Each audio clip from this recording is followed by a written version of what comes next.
হরে কৃষ্ণ, রাধে রাধে। সবাই কেমন আছেন? আশা করি সবাই ভালো আছেন। ঈশ্বরের কৃপায় আমরাও বেশ ভালো আছি। আজকের ভিডিওটা শুরু করছি সন্ধ্যার পর থেকে। এই যে ঠাকুর পুজো দেওয়ার জন্য আমি থালা বাসনগুলো ভালো করে ধুয়ে নিয়েছি, আর এখন এই যে পুজোটাও করে নিয়েছি। তো দেখেন আমার ঠাকুর ঘরটা দেখতে কত সুন্দর লাগছে, আর এই যে ধূপের ঘ্রাণটা যে এত বেশি ভালো লাগে আমার। প্রতিদিন ধূপ ধরিয়ে দিই, আর এই যে দেখেন ঠাকুর ঘরটা কত সুন্দর দেখতে লাগছে। এইটুকু জায়গার মধ্যে যে ঠাকুর ঘরটা এইভাবে আমি তৈরি করব বুঝতেই পারিনি। তো দেখেন কত সুন্দর দেখতে লাগছে ঠাকুর ঘরটা, দেখে যেন মনটা জড়িয়ে যাচ্ছে।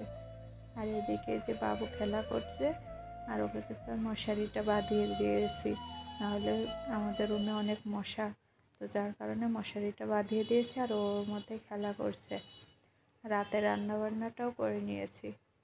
ফুলকপি আলু মাছের একটা তরকারি ছিল, আর এদিকে শাকরা ভাজি করেছিলাম, আর এদিকে ভাতটাও রান্না করে নিয়েছি।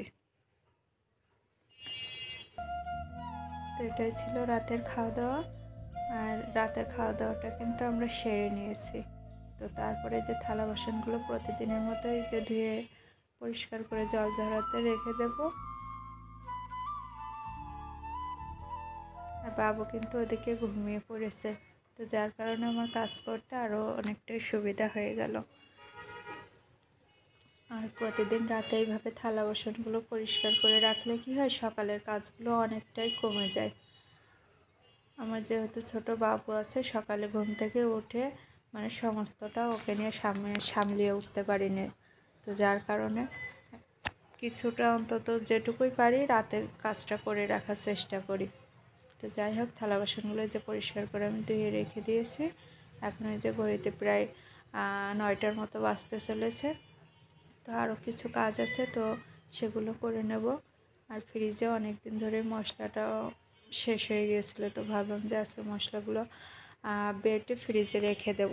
যার কারণে যেখানে আদা, শুকনো মরিচ, কাঁচামরিচ আর রসুন সমস্তটাই বেছে পরিষ্কার করে ধুয়ে নিয়েছি। তো ওটা এখন মিক্সিতে গুঁড়ো বেটে তাই ফ্রিজে রেখে দেব।